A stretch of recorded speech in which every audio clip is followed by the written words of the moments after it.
Next आगे हम लोग देखते हैं डायबिटीज़ मेलाइटस में कॉम्प्लिकेशन ऑफ डायबिटीज़। ठीक है, नेक्स्ट हम लोग देखते हैं, वेरी वेरी इंपॉर्टेंट आ जाता है एग्जाम में, complication of diabetes. Complication of diabetes की हम बात करते हैं, मतलब डायबिटीज़ होने के कारण बॉडी में आपको क्या क्या कॉम्प्लिकेशंस हो सकते हैं, या हम बोल सकते हैं और डायबिटीज़ के कारण कौन कौन सी डिजीज़ आपको हो सकती है। सबसे पहला फर्स्ट इम्पॉर्टेंट जो होता है कोरोनरी हार्ट डिजीज़। ठीक है, कोरोनरी हार्ट डिजीज़ हम बोल सकते हैं, जो आपकी कोरोनरी आर्टरीज होती हैं हार्ट में, उसमें आपको ऑब्स्ट्रक्शन, या हम बोल सकते हैं उसमें ब्लॉकेज वाली प्रॉब्लम मिल सकती है, या उस आर्टरी डिसफंक्शनिंग आपको मिल सकती है। कोरोनरी हार्ट डिजीज़ आपको मिल सकती है। ठीक है, आपके हार्ट की जो कोरोनरी आर्टरी, उसमें आपको प्रॉब्लम मिल सकती है। पहला ये है। सेकंड बात करते हैं स्ट्रोक, आपको सेकंड कॉम्प्लिकेशन मिल सकता है स्ट्रोक, ये आपको याद रखना है। ठीक है, तीसरी हम बात करते हैं, तीसरा जो इम्पोर्टेंट जो कॉम्प्लिकेशन होता है वो होता है डायबिटिक डायबिटिक हम बोल सकते हैं रेटिनोपैथी। रेटिनोपैथी रेटिनोपैथी मतलब क्या होता है, डायबिटीज़ लगातार, मतलब शुगर का लेवल लगातार आपके ब्लड में बढ़ा रहता है, जिस कारण से आपके रेटिना में बदलाव आता है, जिसे हम बोलते हैं डायबिटिक रेटिनोपैथी। एंड लास्ट हम बोलते हैं डायबिटिक फुट। डायबिटिक फुट जो है आपके, डायबिटिक फुट वो होता है कि जिसमें एग्जैक्टली जो आपके नर्व हैं, ठीक है, उसमें डायबिटीज़ लगातार बढ़ी रहती है, तो नर्व की जो सेंसेशन होती हैं, या जो हमको सेंसेशंस मिलते हैं, वो कम हो जाते हैं। तो डायबिटिक फूड में क्या होता है, आपको याद रखना दो तीन चीज़ें, कि जो पेशेंट है उसको पैर में कभी भी वुंड फॉर्म हो जाता है और उसको पता भी नहीं चलता, क्योंकि इतनी सेंसेशन कम हो जाते हैं ड्यू टू डायबिटीज़ कि उसको चोट लग जाती, पता नहीं चल पाता है।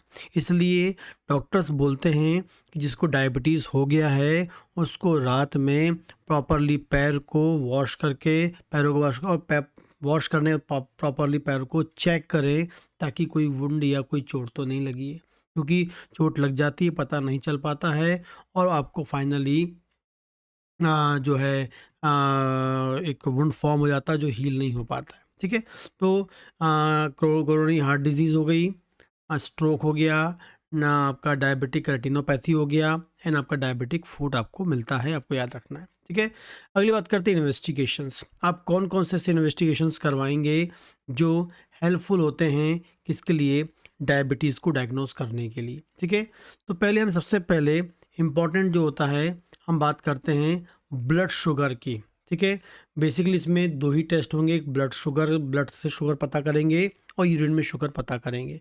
ब्लड शुगर सबसे कॉमनली यूज़ होने वाला टेस्ट है, डायग्नोस्टिक टेस्ट है, बताऊंगा मैं अभी आपको आगे कौन सा टेस्ट है। एंड सेकेंड होता है यूरिन टेस्ट। तो दो इन्वेस्टिगेशन कराते हैं अपन लोग, ब्लड शुगर एंड यूरिन।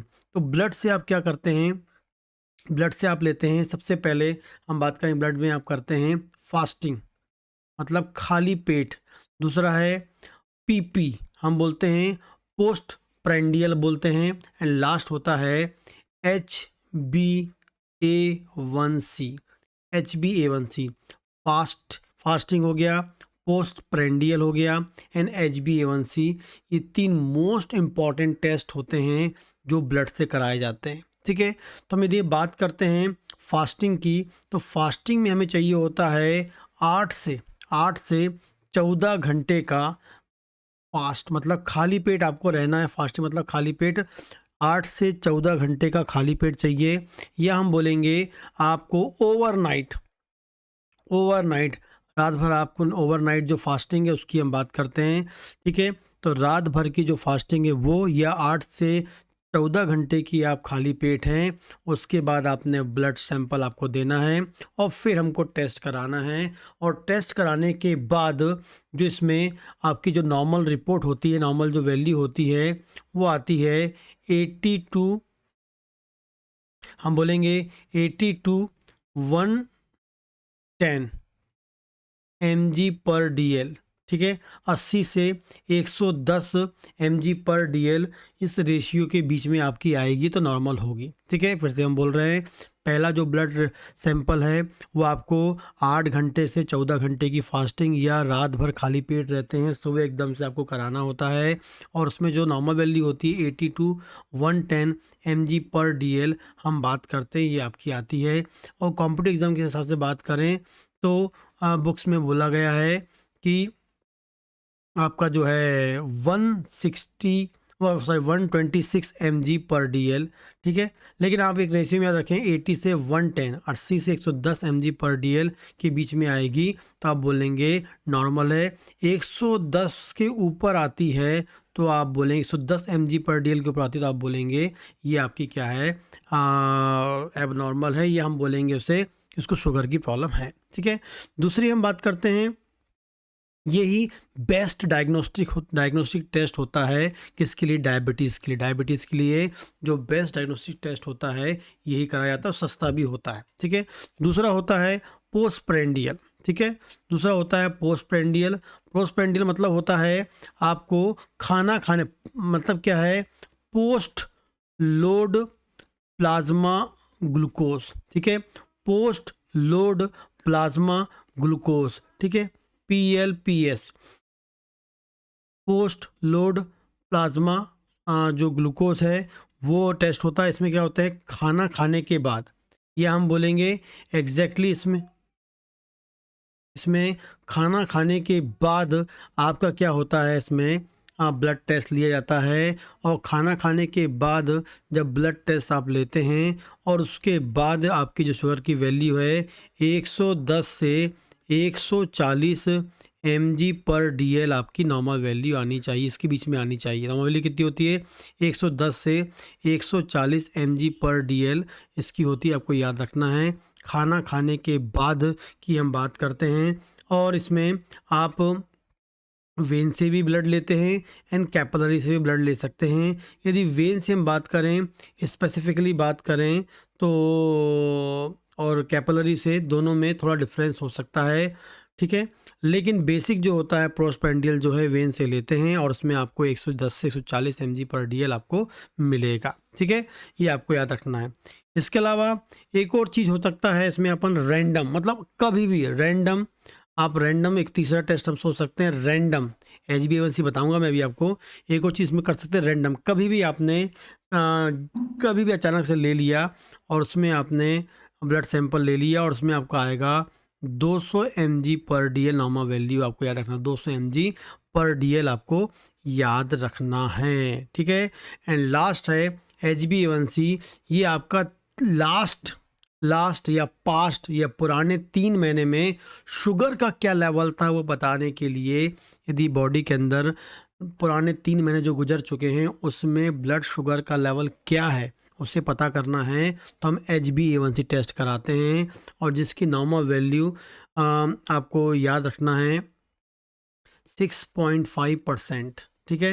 ये नॉर्मल वैल्यू है 6.5%, ये नॉर्मल वैल्यू होती है, इतनी आएगी तो नॉर्मल है और इससे ज़्यादा होगी तो आपको, या इससे ज़्यादा मिलेगी तो आप क्या बोलोगे, HbA1c आपका ज़्यादा है।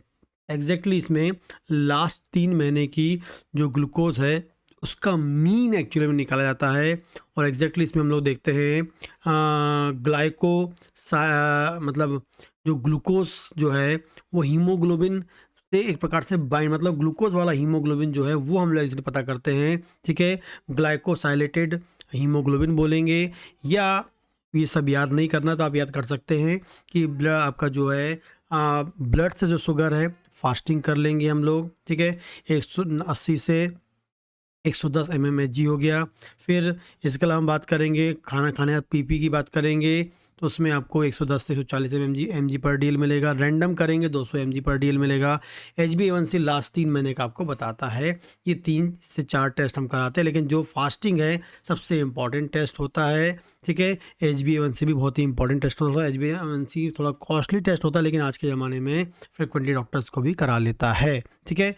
इसके अलावा यूरिन बात करेंगे तो यूरिन भी बहुत सिंपल है। यूरिन में शुगर के लेवल को पता करते हैं, यूरिन में शुगर के लेवल पता करते हैं जब बहुत सीवियर लेवल में ग्लूकोज लेवल बड़ा होता है, बहुत सीवियरली यदि किसी का शुगर लेवल बढ़ा हुआ है लंबे समय से, तो उस कंडीशन में क्या होता है, आपको यूरिन में शुगर, यदि यूरिन में शुगर मिल रहा है, दैट मीन्स सीवियर लेवल से शुगर कंट्रोल नहीं है, लगातार शुगर लेवल बढ़ा हुआ है, ये आपको मिलेगा। ठीक है, माइल्ड केसेस में आपको ये एब्सेंट मिलता है, लेकिन जो सीवियर केसेस में आपको यूरिन की शुगर मिलता है, ये आपको याद रखना। ये कंफर्मेटरी टेस्ट नहीं होता है, क्योंकि माइल्ड केसेस में नहीं है, सीवियर केसेस में भी है, लंबे समय तक रहेगा तब मिलेगा। लेकिन जो ब्लड शुगर लेवल, जो ब्लड शुगर का हम टेस्ट करते हैं, ये आपको मतलब डायग्नोसिस करने में हेल्प करता है।